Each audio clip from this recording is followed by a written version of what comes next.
I remember the evening clearly, the way the soft amber light spilled through the curtains, casting long shadows across the room that felt anything but warm. We were supposed to be celebrating a small victory, something as simple as catching up after a hectic week, but instead, the air felt thick, almost suffocating. My heart was racing, yet my voice barely reached above a whisper. I wanted to say so much, to explain the storm churning inside me, but all I could manage was silence. It wasn't the first time. I had learned to quiet that anxious voice within because every time I spoke up, I feared the worst, being misunderstood, judged, or worse, pushed away. But this silence wasn't neutral. It was heavy, growing like a wall between us, brick after brick laid by my hesitance and doubt. In moments like these, I realized something profound yet unsettling. Anxiety doesn't just live in my head. It leaks out, coloring every glance, every pause, every unspoken thought, reshaping how I connect with the people I care about most. I watched my partner retreat into their own shell, their eyes avoiding mine, the warmth between us cooling like embers in dying stove. It felt like we were speaking two different languages, mine unspoken, theirs unfamiliar with the shadows lurking beneath my quiet. I wasn't angry at them, just scared, afraid that my own fears were slowly rewriting the script of our relationship, scripting out the love that had once felt so effortless. There are days when the anxiety feels like a ghost, invisible but undeniable. It clings tightly, whispering that I'm not enough, that if I'm too honest about my feelings, I'll break what little fragile piece we've left. I notice how I find myself seeking constant approval, itching to know if I've done something wrong or whether I'm still accepted. I catch myself avoiding difficult talks, fearing conflict as if it's a landmine about to explode. And then there's the hyper-awareness, the relentless scanning for any sign of rejection in every glance, word, or silence. What strikes me most is how this anxious energy twists something so natural, our need to bond, to feel close, into a dance of fear and withdrawal. It's as if the more I want to be held, understood, and loved, the more I end up pushing away or retreating into guarded silence. The irony feels unbearable. I crave connection, but find myself caught in patterns that fray it apart. And the pain? It's quiet, but sharp, a constant reminder that something is broken beneath the surface, though love still lingers stubbornly in the spaces between us. This invisible wound isn't just in my head or heart. It affects the pulses of our shared moments, those everyday interactions that should feel effortless but instead carry the weight of uncertainty. I see it in how conversations stop before they start, in the silences that stretch too long, and in the polite smiles that mask a deeper exhaustion. I'm left questioning, why does love feel so complicated? Why does the fear of being misunderstood or abandoned echo louder than the genuine care between us?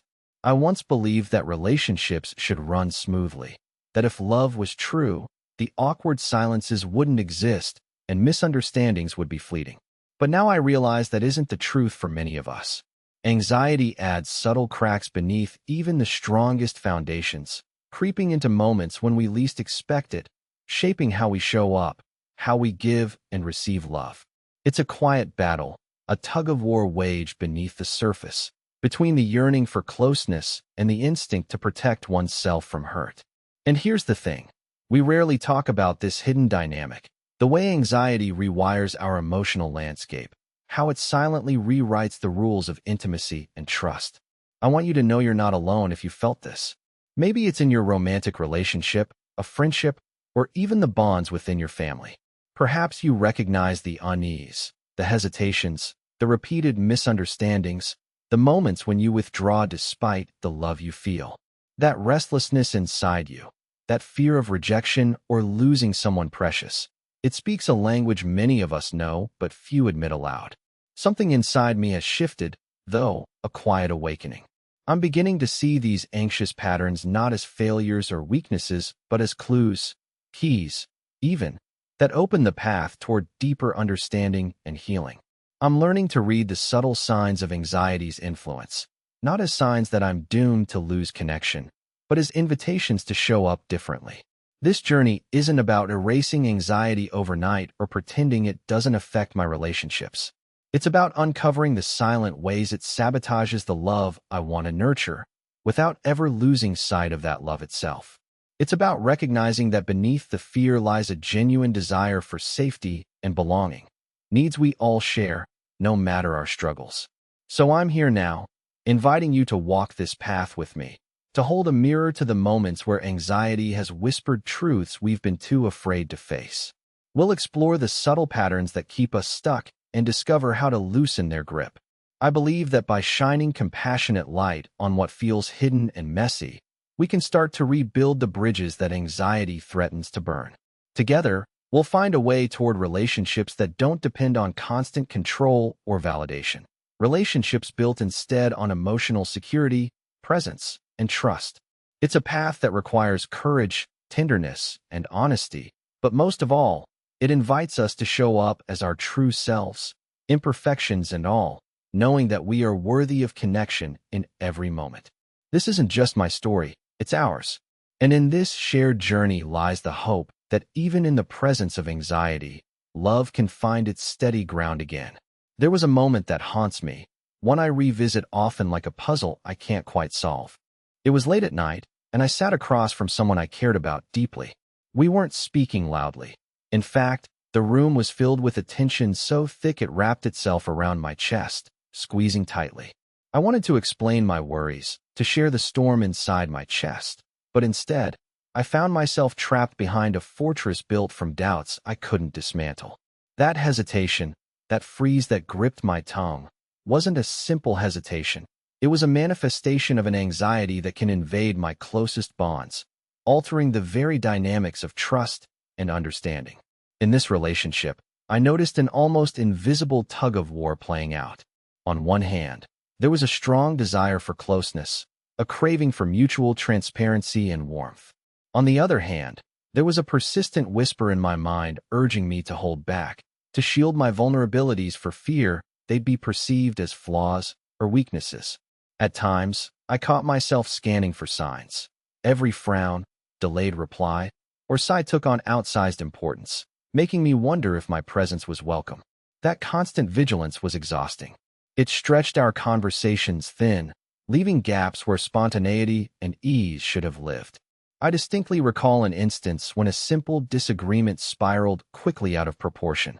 It wasn't the argument itself that shook me, but my reaction, a fierce need to avoid further tension by retreating completely. I excused myself, convinced that silence was safer than risking confrontation. Days later, I realized this avoidance didn't protect our relationship, but instead planted seeds of distance that were harder to uproot than any argument. It dawned on me that my efforts to maintain peace were paradoxically fueling misunderstanding and emotional withdrawal. What I started to understand is that this hyper-awareness, as draining as it is, acts like a double-edged sword. On one edge, it sharpens my perception, alerting me to shifts in tone, body language, and fleeting expressions that others might overlook. But the flip side is a constant overinterpretation, turning minor cues into alarms that demand defense or retreat.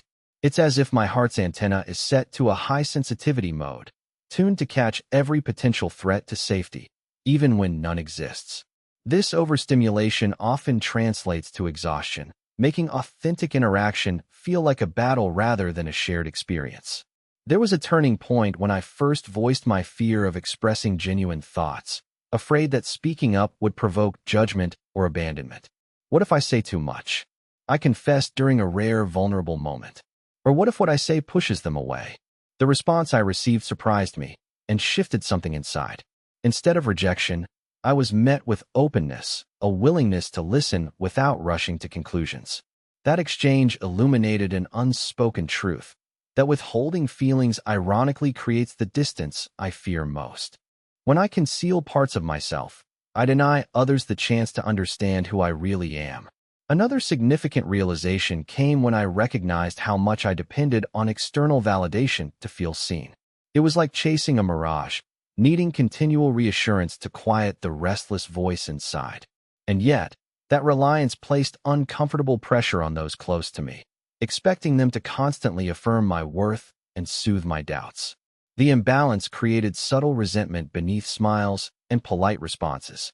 It was a delicate dance where anxiety dictated when to reach out and when to pull away, straining our equilibrium. I learned how avoiding conflict at all costs often meant sacrificing my own needs and boundaries. There was a moment when a friend gently pointed out that I consistently swallowed my discomfort to preserve harmony. "But what happens when your voice isn't heard?" they asked.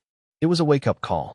I realized that true safety in relationships doesn't come from perfect peace, but from the freedom to express disagreement respectfully, without fear of rejection. Evading tension wasn't a path to closeness, it was a barrier. I've come to understand that this anxious dance isn't a reflection of failure or a lack of love, but a deeply human response to vulnerability and the primal need for acceptance. It's a protective mechanism, misguided yet well-intentioned, that creates invisible walls under the guise of self-preservation. Keys to moving forward involve learning to recognize when I'm reacting from this space, and gradually rewiring those impulses toward courage and openness. Now, consider how this applies when you face your own moments of doubt or withdrawal. For me, the hardest part is stepping into uncertainty without guarantee. It's like walking a thin rope between fear and trust, knowing any step could sway the balance. But what if the very act of embracing that risk redefines what it means to be close? What if I can learn to stay present even when my inner alarm blares, without retreating or clinging to reassurance? There's an underlying invitation here, a call to lean into discomfort, to practice naming my fears aloud, and to discover that the responses I worry about might not be as damaging as my mind predicts. This approach doesn't erase the anxiety. Instead, it asks me to sit with it and invite those around me to join me in the uncomfortable space. That shared vulnerability plants seeds for a new kind of intimacy, one grounded in truth rather than illusions of control. If I could describe this journey like the weather, I'd say anxiety is an unpredictable storm that sometimes sweeps through, darkening the skies of my relationships. But storms can pass, clearing away old debris and nourishing growth. The crucial part is learning how to weather the tempest without building walls that block out the sun afterward. It's about trusting that, after the fiercest gusts, calm and warmth return, not because the storm never touched us, but because we chose to face it together. In one particular evening, I found myself staring at my phone, hesitation curling in my stomach like a tight knot.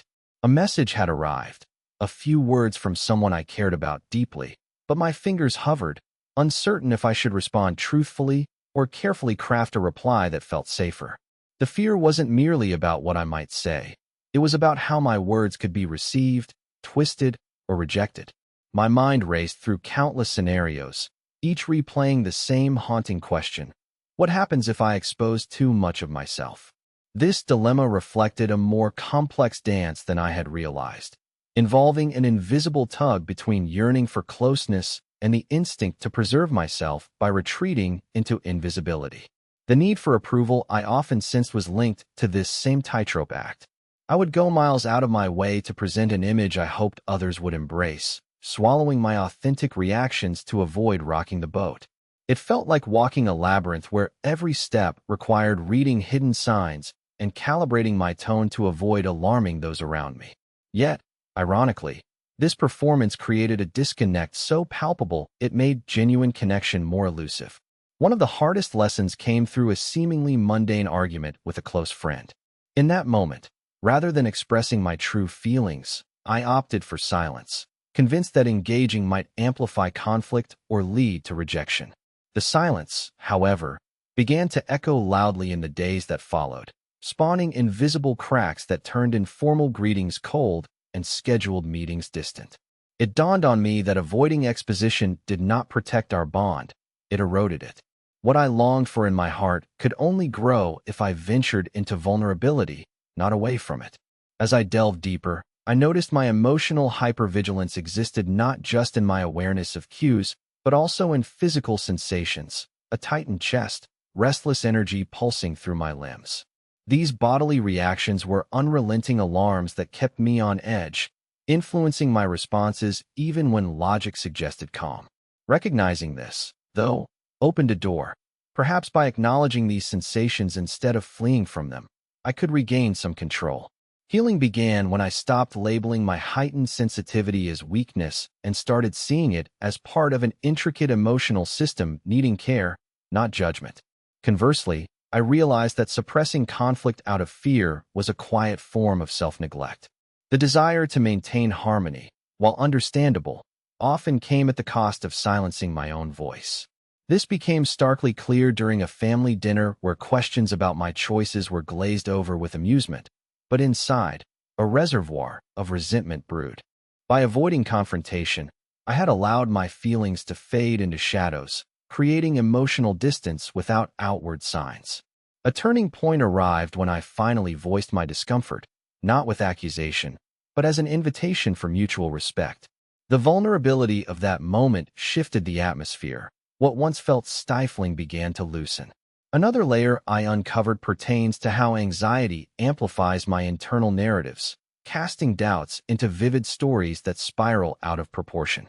I would rehearse conversations in my mind repeatedly, sometimes to the extent that the recollection altered the event itself, transforming neutral expressions or pauses into evidence that I was unwanted or misjudged. This mental movie, playing without a director, distorted reality and fueled the compulsion to withdraw or cling. By learning to identify these exaggerated loops and gently questioning their validity, I began to clear space for more balanced perspectives to emerge. My curiosity then led me to observe how the relentless need for external validation unwittingly burdened my closest relationships. It was as if I depended on others to fill a bottomless well inside myself, seeking affirmation in every compliment or sign of attention. While it might seem natural to want reassurance, I saw how this pattern could feel overwhelming to others and even provoke frustration or distance. Recognizing this dynamic compelled me to cultivate self-soothing practices, peers, activities, affirmations that helped lessen this dependence and encouraged me to embrace my existence without constant external props. One evening marked a particularly revealing breakthrough. Sitting with a trusted friend, I confessed my habit of avoiding disagreements, explaining how my silence was often a shield against feelings of rejection. They listened patiently, then asked a simple question that reverberated deeply.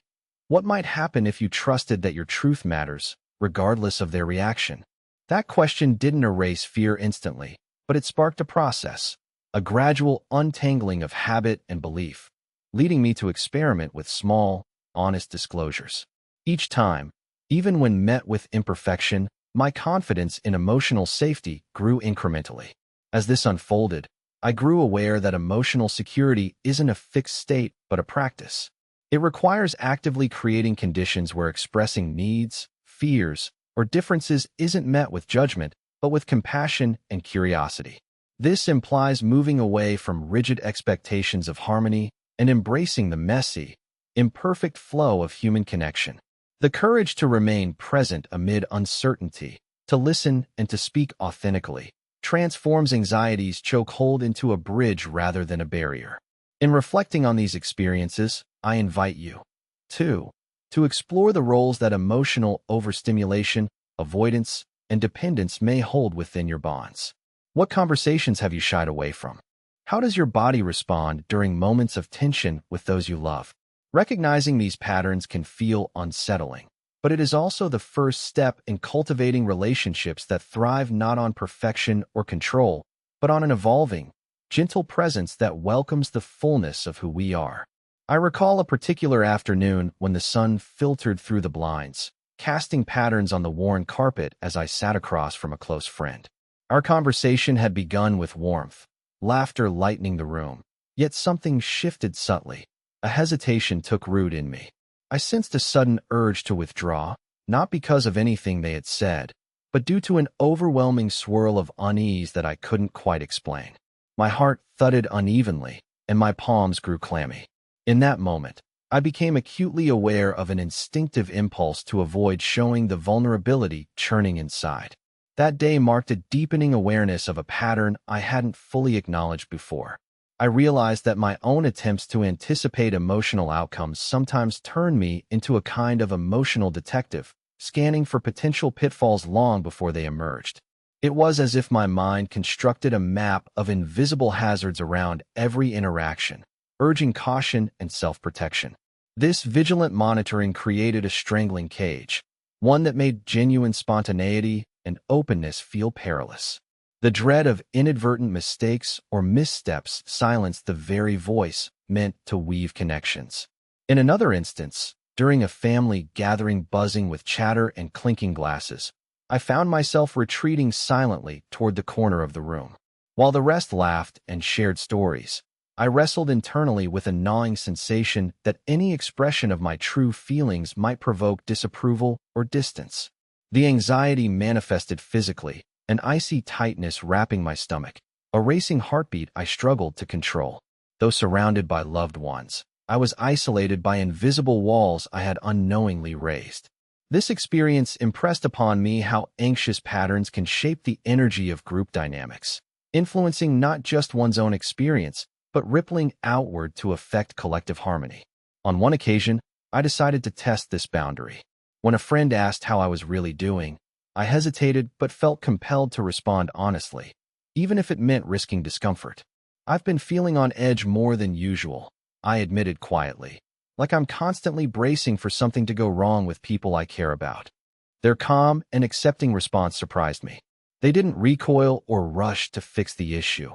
Instead, they simply listened, creating a rare space where unvarnished truth could breathe. That encounter became a turning point, revealing to me that expressing uncertainty can invite respect and deepen emotional richness rather than fracture bonds.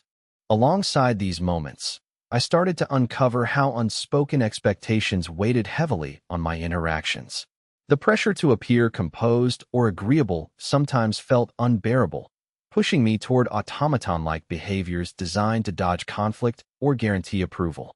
During a collaborative project at work, for example, I often found myself suppressing disagreements out of fear that dissent might unsettle the group or jeopardize my standing.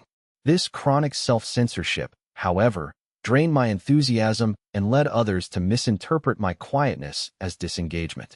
Ironically, in shielding the relationship from certain tensions, I unwittingly planted seeds of disconnection that germinated elsewhere. One vivid memory stands out. During a heated moment of discussion, I abruptly excused myself, feeling overwhelmed by the swirl of anxious thoughts. Later, reflecting on this, I realized my avoidance didn't ease the tension. It extended its shadow over subsequent conversations, making them tentative and guarded. This pattern resembled a game of emotional chess, where I constantly calculated moves to prevent confrontation but lost the simplicity of genuine exchange. I began to understand that authentic connection requires tolerating moments of friction and embracing the imperfect reality of human relationships. Moreover, I noticed how the habit of seeking continual reassurance threaded through many parts of my life. Whether in romantic relationships, friendships, or family interactions, I craved signs that I was valued and accepted exactly as I was.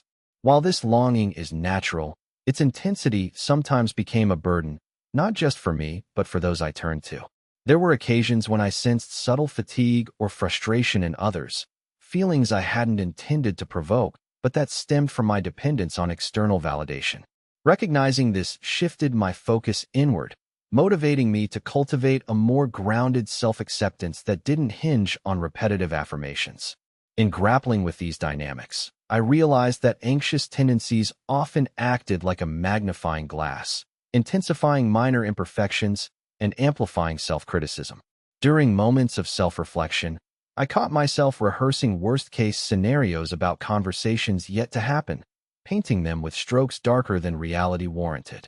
This spiraling imagination was exhausting, yet it became a signal that my inner dialogue needed gentler stewardship.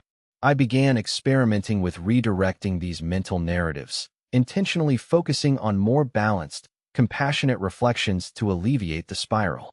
As I worked through these experiences, I discovered that courage doesn't necessitate grandeur or rigidity. It often emerges in small, incremental acts of showing up differently.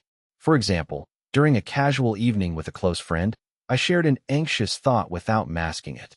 Though tremulous, the simple admission created a ripple of warmth and understanding that surprised me.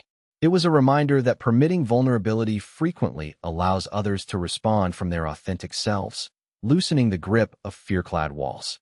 By learning to embrace moments of uncertainty and communicate with openness, I began to notice a subtle transformation in how relationships evolved.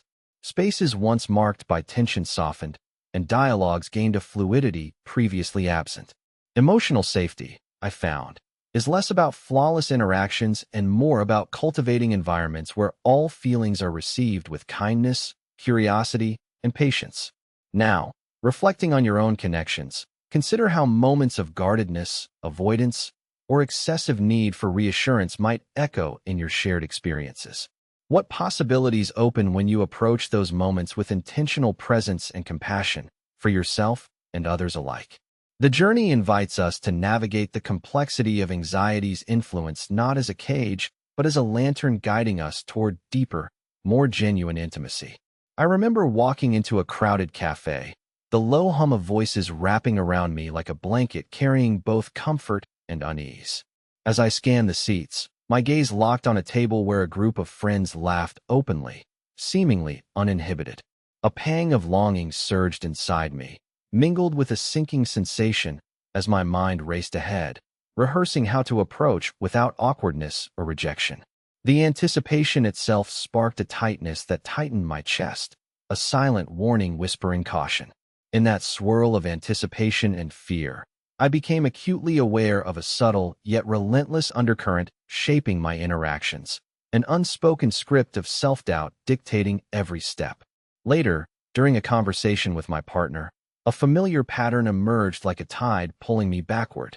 When emotions ran high, instead of engaging, I instinctively retreated, not through silence alone, but through a kind of emotional withdrawal where my attention scattered, eyes drifting toward distractions, voice flattening into neutral monotones.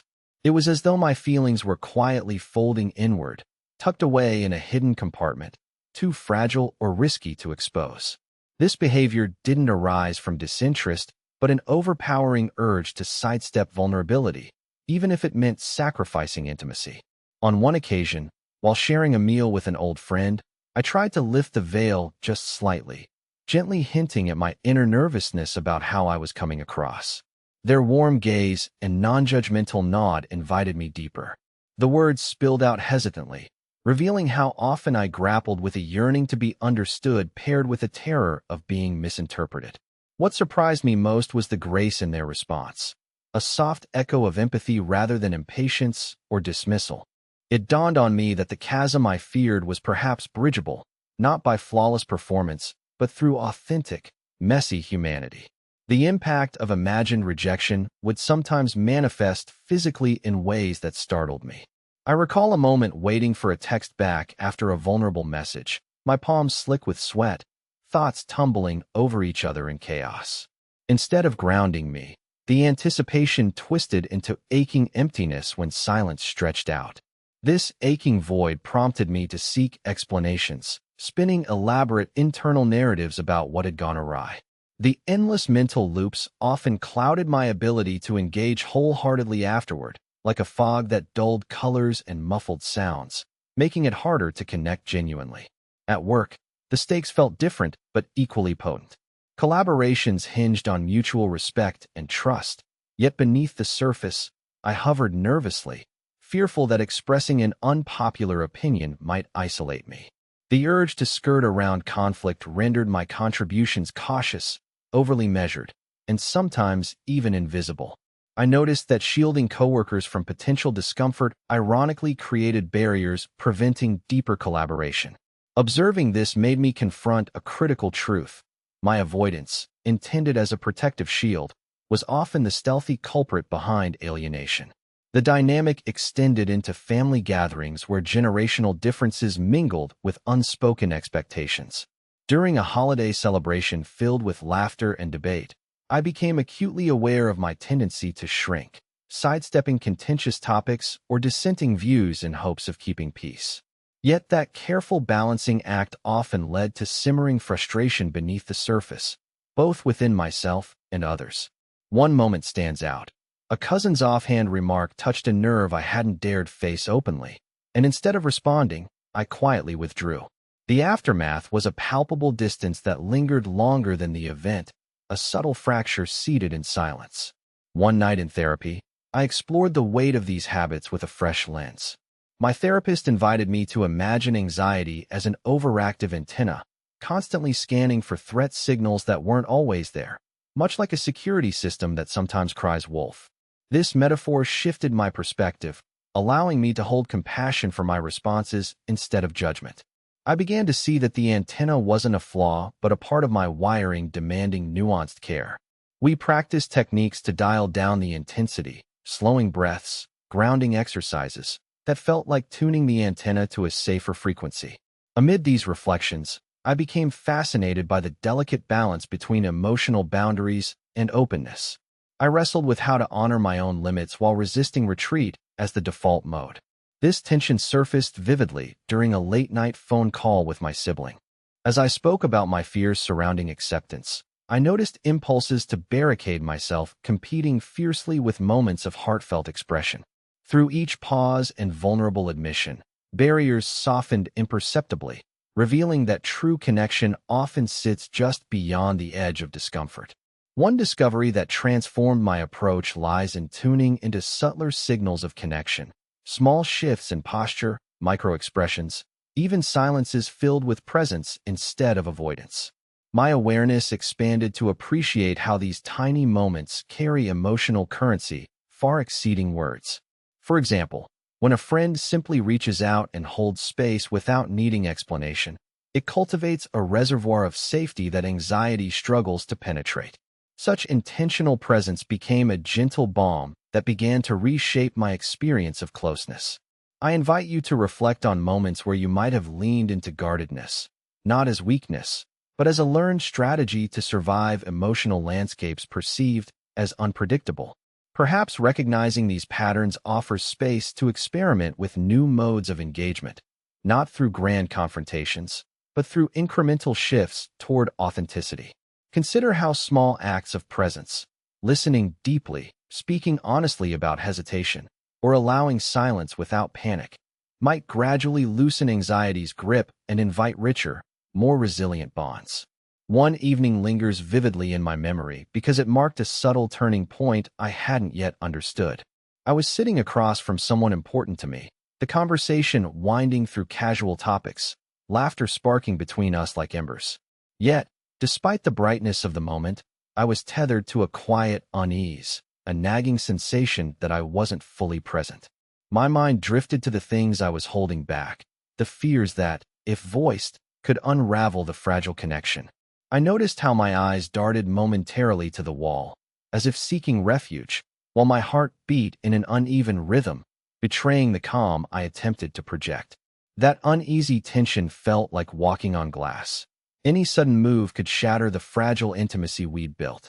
The complexity of my inner world became clearer when I realized how my attempts at control had subtly translated into a relentless need to read emotional cues not just from others, but from myself. I developed an acute sensitivity to shifts in energy. Everything from the softest pause to the smallest shift in tone was magnified in my awareness. Each nuance felt like a weather forecast, predicting storms that might or might not come. This constant emotional forecasting was exhausting, like carrying an umbrella at all times, never knowing when the rains of rejection or misunderstanding might pour down. What felt like vigilance had, over time, morphed into a hyper-awareness that limited spontaneous expressions and deepened my emotional isolation. One particularly striking illustration of this came during a conversation with a longtime friend. As they shared a personal story, I felt my throat tighten, not from their words, but from the creeping worry that revealing my own vulnerabilities would disrupt our connection. The impulse to retreat was strong, a silent command telling me to keep my thoughts locked away for safety. Instead, I took a small breath and admitted, "Sometimes, I get scared that if I share too much, it'll push people away." Their genuine smile and nod sparked relief, as if acknowledging my fear without judgment created space for trust. This exchange illuminated how often I silenced myself to avoid risking loss, unaware that this very silence was widening the gap I feared. Conversations at family gatherings painted a similar picture. The expectation to maintain harmony often felt like a delicate balancing act on a tightrope stretched over an abyss. On one hand, I craved authentic connection. On the other, I feared that speaking my truth might upset the fragile equilibrium. During a recent holiday dinner, The air buzzed with lively chatter, and I noticed how my contributions were measured, carefully crafted words that maintained peace but sacrificed honesty. Later, I caught an undercurrent of frustration in my own spirit, a quiet rebellion against my self-imposed restraint. This moment made me see how preserving superficial calm could actually ferment deeper loneliness. A breakthrough unfolded not through a dramatic confrontation, but via a gentle practice of naming feelings aloud without expectation. In a heartfelt conversation with a partner, I vulnerably expressed, "I feel caught between wanting to be close and wanting to protect myself." The words felt fragile, yet their reception was tender and grounded. I realized the paradox that closeness often calls for embracing discomfort, and that avoiding emotional friction isn't safety, but distancing. From that exchange emerged a growing curiosity.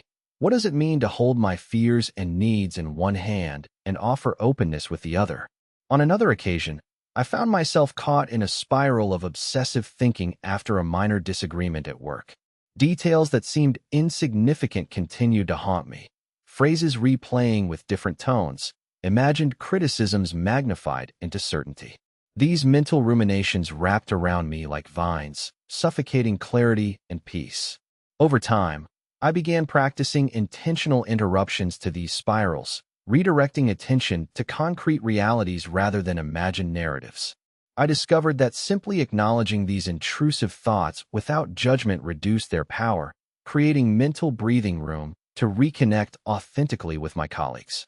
The interplay between seeking reassurance and craving independence also revealed itself as a dynamic dance.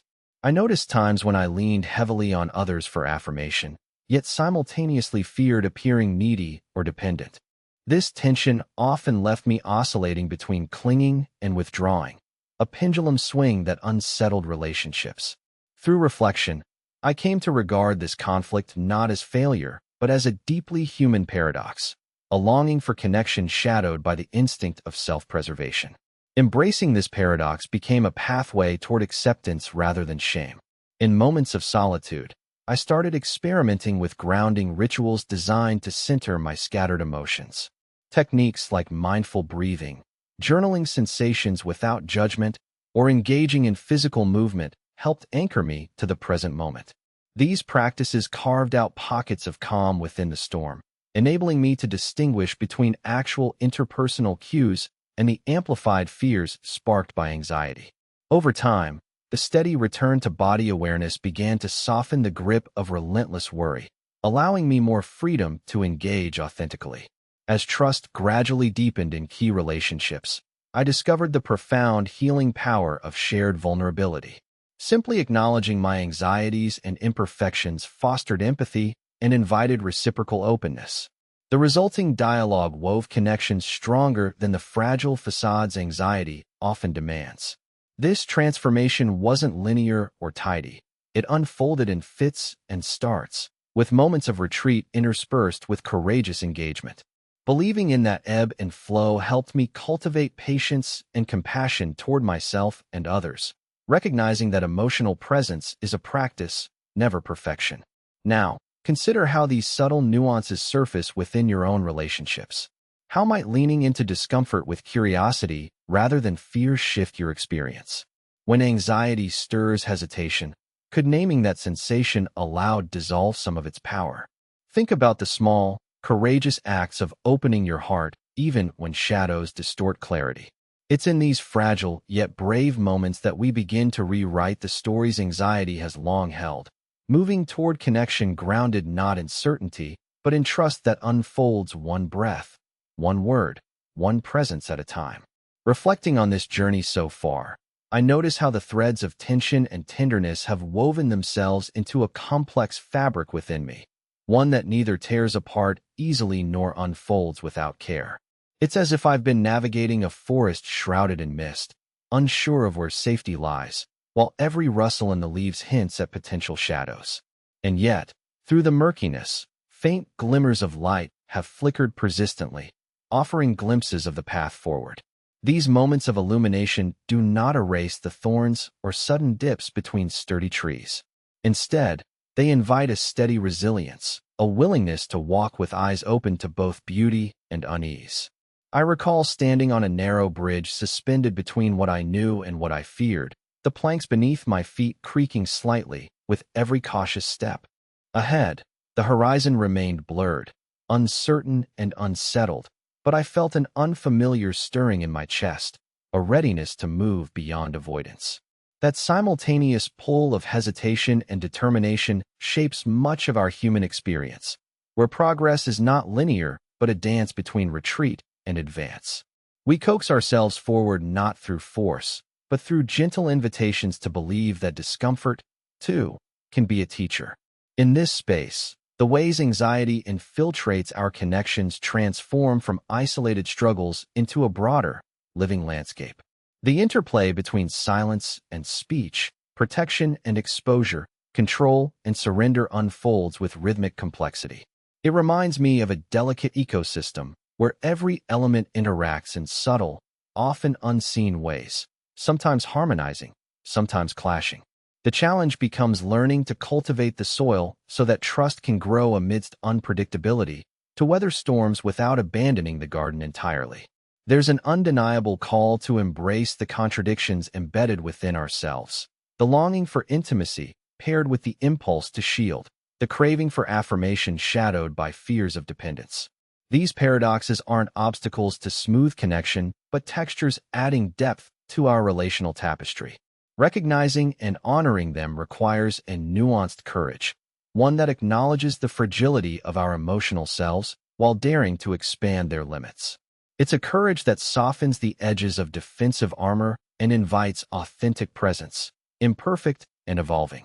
As I trace this winding path, I perceive a subtle shift in how we might hold anxiety, not as an adversary to defeat, but as a companion signaling deeper needs for safety and understanding. This perspective reframes our experience, encouraging compassion where there may once have been judgment or frustration. It invites space for experimentation with vulnerability in measured ways, testing new modes of engagement that balance honesty with patience. The invitation is to move with curiosity, letting each interaction be a brushstroke in a larger, unfolding masterpiece rather than a final verdict on worthiness. What emerges is an awareness of emotional security as a living practice rather than a fixed state. It is crafted gradually, through repeated choices to remain present amid uncertainty, to sit with discomfort without recoil, and to extend grace to ourselves and others. Like learning to breathe underwater, it demands adaptation and trust in rhythm, discovering how flexibility can replace rigidity and presence can outlast anxiety's fiercest waves. In the quiet moments between reflection and action, I find that this evolving understanding invites a kind of patience rarely celebrated, a patience that holds space for setbacks alongside breakthroughs. It recognizes that transformation is woven from countless small steps taken with intention and kindness. This recognition softens the harsh inner critic who demands swift change, replacing it with a voice that murmurs encouragement through the shadows. I invite you now to enter this liminal space with me, where hope and uncertainty coexist, and where the possibility for renewal quietly waits. Let us lean into the tension without fear, acknowledging how the complexity of our interior worlds can shape and enrich the connections we seek.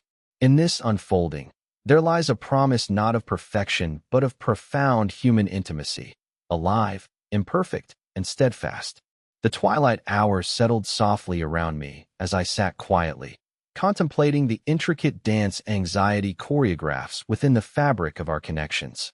What fascinated me most was how this invisible companion shapes each moment like a subtle mist, sometimes thick and overwhelming, at other times lifting just enough for clarity to break through. The story we tell ourselves about closeness and fear, approval and rejection, is what colors the spaces between us, and I realize that unraveling these hidden narratives is where true intimacy begins to take root. I recall a time when the weight of silence pressed heavily on an evening spent with someone dear. Our words had dwindled, each pause painstakingly measured. The air shimmered with unsaid emotions that hung like distant stars, unreachable yet persistently present. Rather than fill the void with anxious chatter, I decided to simply lean into the quiet, allowing it to stretch without panic or judgment. In that stillness, a surprising tenderness unfolded, as if the space itself breathed relief and invited a new kind of closeness, one born not from constant reassurance, but from peaceful acceptance of uncertainty. That moment taught me that our yearning for connection does not require perfection, but openness to the imperfect flow of vulnerability. As I navigated this landscape with growing awareness, I noticed how the instinct to protect myself often masked a profound longing to be seen, heard, and cherished for all that I am, shadows included. The complexity of this yearning led me to appreciate how fear and love are entwined, not adversaries, but two sides of the same heart struggle. Each defensive move I made against potential hurt also revealed my deep desire for belonging, and this paradox reshaped how I approach relationships. Instead of battling the anxiety stirring within me, I sought to listen to its message, understanding it as a guide pointing toward deeper emotional needs that had been unspoken for too long. One night, after a long day of second-guessing and quiet tension, I sat down and penned a letter, not to send, but as a way to articulate the brambles wrapped around my feelings. Writing became a mirror reflecting not failures or fears, but honesty and courage. I wrote about my shadows, my tremors, the ache for connection without the weight of performance. Through this act, I touched a wellspring of compassion within myself, realizing that the first step toward authentic bond requires kindness inward as much as outward. The letter wasn't perfect, and that mattered little. What mattered was the breakthrough in looking inward with empathy. In another conversation, when vulnerability timidly surfaced, an unexpected response unfolded. One of soft curiosity and invitation to share more, not avoidance or judgment. That exchange cracked open a space previously sealed by doubt, replacing distance with approach. It dawned on me how often we confuse silence with safety, when in truth, voices spoken in love, even imperfectly, cultivate resilience and understanding. This realization invited me to embrace daring honesty, accepting discomfort as a worthy price for connection's richness. Through this journey, I began to see how anxious patterns ripple not just through personal moments, but weave themselves into the broader weave of my life. The itch for external approval, the habit of evading difficult conversations, the hyper-alertness to subtle shifts. These were all threads that knitted a protective garment, however tangled or worn. Yet beneath this garment lay a human spirit longing to shed protective layers and engage openly. The road forward offered no shortcuts but beckoned with humbling grace, asking me to step lightly with patience and courage, always moving toward presence with my whole, imperfect self. As dusk turned gradually to night and stars punctuated the deepening sky, I felt a quiet transformation taking shape within. It was not an end to struggle, but a promise that these fragile moments of clarity and openness hold immeasurable power. I understood now that healing isn't about eradicating fear, but about learning to dance alongside it, inviting others to join in this rhythm of mutual vulnerability and acceptance. It is in this shared dance, with all its stumbles and recoveries, that real connection thrives. If I could offer a word to carry forward, it would be a gentle invitation. The next time your heart tightens or your breath catches in the midst of a relationship, resist the impulse to shrink. Instead, lean into the sensation as a map pointing toward what needs attention. Allow yourself to speak, to listen deeply, and to hold space for both your fears and your longings. In doing so, you contribute not only to your own healing, but to the blossoming of bonds rooted in authenticity and care. The journey is ongoing, unpredictable, and profoundly human, one that I walk alongside you. Together, through moments of courage and grace, we uncover what it means to truly be present with ourselves and others. This is where the seeds of belonging take root, nourishing a life woven with connection, compassion, and enduring hope.